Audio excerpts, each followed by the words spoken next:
Hey everyone, welcome to What's Up Wednesdays with your host, Polish Gaming. Now, this week it's been a little bit of a slow week just for the sheer fact that I've been working quite a lot on my Subaru. Nothing really in terms of mechanical, more in terms of actually interior bits and stuff like this because my mate Jake has just recently got a car that's a little bit run down but has certain parts of it that I need, and then I have certain double ups, certain spares of what he needs. So we're just basically swapping around and kind of making him all work and making my own quite mint. So um, I've also got some spotlight covers in, so that's going to be quite fun. But yeah, without much further ado, we'll get into the games here. This week we've got Sokobalien.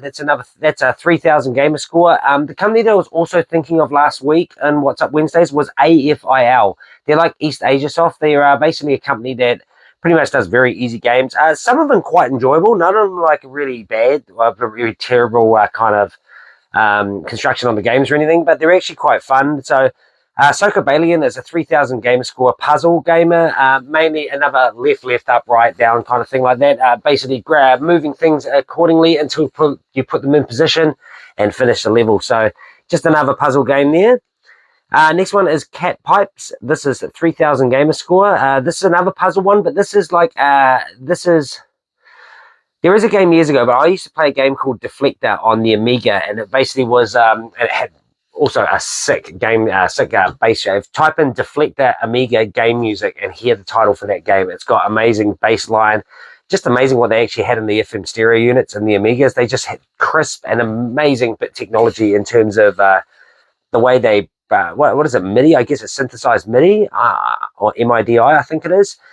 It really just sounds great. Some of the old games, like, they've just got some wicked soundtracks, and that was one of them. But Deflector is a game that pretty much you're guiding a laser, turning things accordingly so that it deflects off things and goes to the end, and then basically you're pretty much deflecting it off mirrors and then going into your final thing so the laser goes straight to the end. This one's kind of like that, but it does have moments where you need to get across gaps, complete black gaps, and you'll see on it there'll be a little white dot. That's the part where you can jump across to the other side and get across the gap. So it's just basically moving them around until you actually can get to the exit with the laser. That's another 3,000 game score. Once again, all of these are all this week done by AFIL. I'm not entirely sure of Dice Assassin is, which I'll get to at the end, but all of these ones are.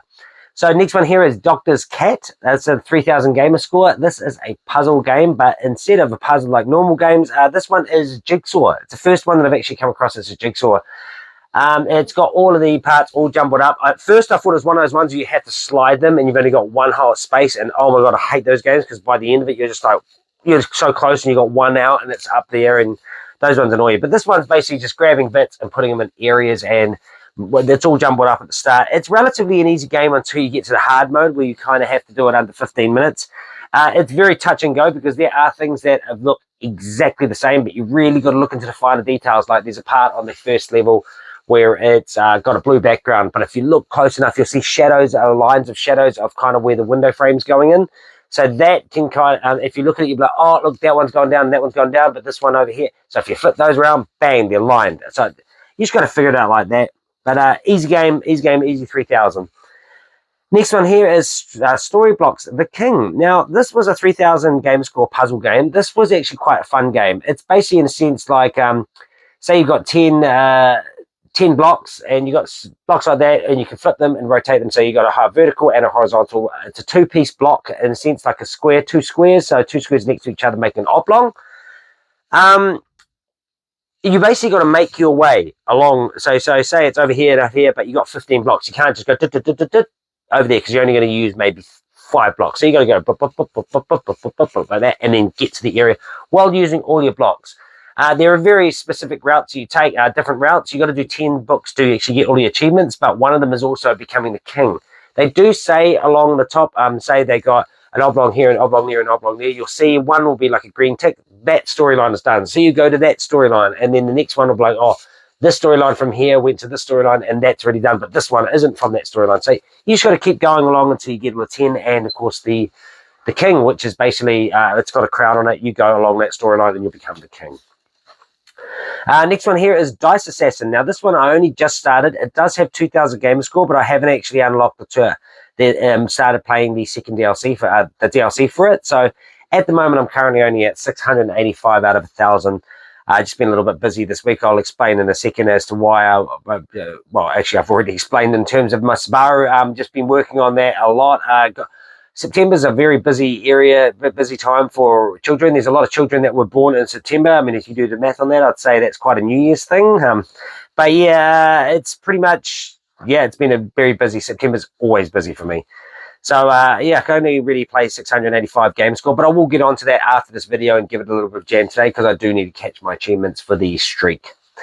And that this week is 12,685 gamer score, totaling my gamer score at 1,188,580. That's so weird to say when I saw the one there like that. But yeah, so 1,188,580, getting up there about to hit 1.2 million. Now, first game of the week that I've actually played a retro game. I wanted to kind of give a little bit of a heavy hit as a bit of a go because I don't really play too many of these games. They really just sit there and kind of gather dust, which I dust a lot. But I thought I'd give them a go and give them a jam. This is the thing that this WhatsApp Wednesday is actually making me do, is play games that I haven't actually played before, or just giving myself a little bit of time to play the games that I've got in here. Out of the 4,500 games, it's kind of hard choosing one. So, but this week we went for Spikeout Battle Street. Now, this is a game by Sega. Honestly, this is a hidden gem. If anyone hasn't played this, now, if anyone's, I'll give you a kind of game that's relatively in the style of it. Where is it? It's right behind me. I've actually got two games like it. I've got this, and I have got. Where is it here? I'm pretty sure I have it. D. Oh, it's D. What am I on about? I'm looking at B. And this might not show up because it's in the sleeve. These two games, both made by Sega. I would honestly put this as almost like a spiritual successor to these games, just in the way the gameplay. Get back in there. Hold on a second. Oh, I can't get it back in. Yeah, and basically it's pretty much your run and gun. It's a beat 'em up. 3DS kind of game. You're spinning around in camera angles. Camera angles are fixed, but it's absolutely fun. You just got to bash your way through it. You got specials, pick up weapons, pretty much Streets of Rage. But instead of running like Dynamite Cop and Die Hard, you pretty much just walking and just bashing people. So it is an absolutely fun game. I got to level 4.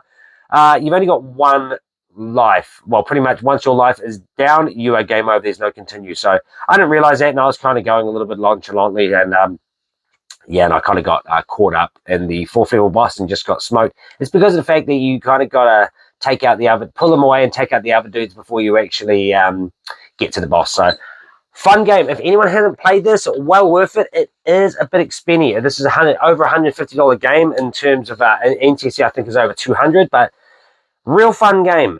It's also got this, because of the Sega kind of Time Crisis stuff, it's got a Time Crisis kind of style to it, like how they're like, the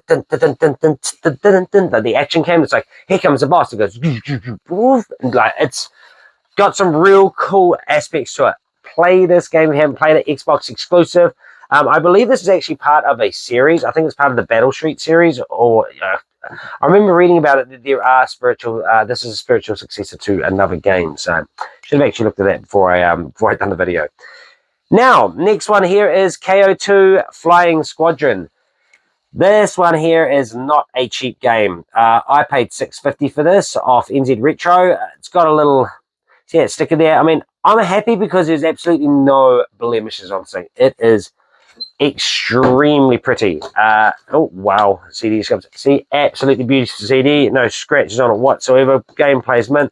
I do have these in manual protectors, so this may not show up, but actually, you know what? I'll pull it out just for the sake of it because it is absolutely a pretty.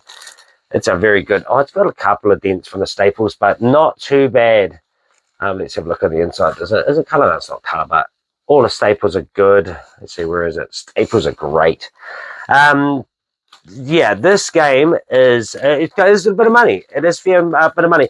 A lot less than Keio 2, Keio 1 on the Mega CD or Sega CD. That one there is super expensive. I think that can hit up at $2,000. But this is a really cool game. I didn't get too far on it. I kind of got a bit frustrated with one point of it because it goes from a platformer to a shoot 'em up to a platformer to a shoot 'em up. It's very interesting. A really colourful, cool little. Let's have a look. That superhero bunny girl Rami is back in a wild new adventure, challenged by rampaging raccoons, range dogs, and artillery pigs. She must again save the capital city of Edo from certain destruction by the resurrected evil mad Dr. Pon. In her nuttiest mission yet, Rami battles through a minefield of tantalizing platforms, riddles, and shoot 'em up levels in the crazy land of haunted mansions, clockwork castles, amusement parks, and underwater scenes. It is very colourful. It is a great game. I would put it highly up there. Normally, a lot of these kind of games that are high end are very good. I'm not looking at Castlevania. Castlevania is literally an amazing game, which I will get around to playing and actually reviewing at some point. But this game here is just a really fun little kind of quirky, very Japanesey. I think it's one of the ones, that's why we didn't get, that's why it's so expensive, is because of the fact that it's a lot cheaper to get on the, in the Japanese side of it, because it was quite popular, I'm guessing, in Japan. These are the way they kind of make these games is very colourful, very vibrant, childlike noises like "Hiya, toda." It's quite fun. But yeah, absolutely really cool game. If you haven't played it, another one to play. Like I said, it does sit high. It is $650. That's the price that I paid for. I think it relatively sits around about 600 to 700 these days. But yeah, if you have not played it or emulated it, either way, but please play it on the original hardware. It is a lot better if you play it on the original hardware. But these are notorious for disc rot. So I've had 2 games that have disc rot. They have been replaced, but no, 3. Sorry, Mortal Kombat 2 was expensive. That cost me $200, and that had disc rot. So I just basically replaced it with an AVA CD, which cost me $50, and it worked perfectly.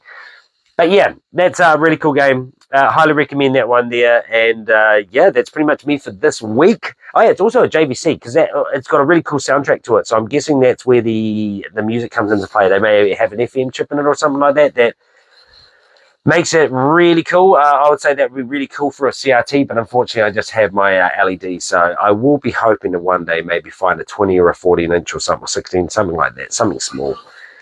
But yeah, that's me for this week. Tune in on Saturdays, Sunday, sorry. I've got an absolute holy grail that I've been after for a little while here.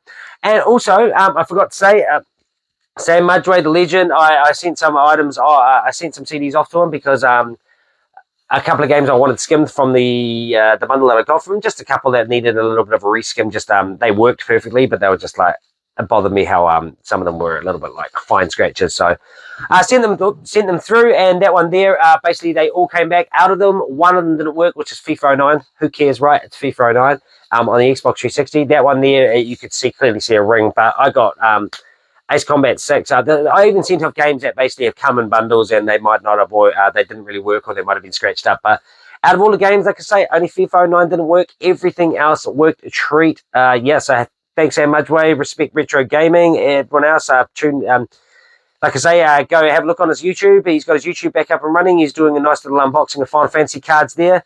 And tune in on Sunday, and I'll have one of my Holy Grail pieces. I've been waiting a long time to get something like this, so you're gonna have to tune in and see my hyper excitement about this beautiful thing that I bought. So I shall see you guys on Sunday if you're there, and if you're not, hey, I hope you're there. Have a good day. See you later.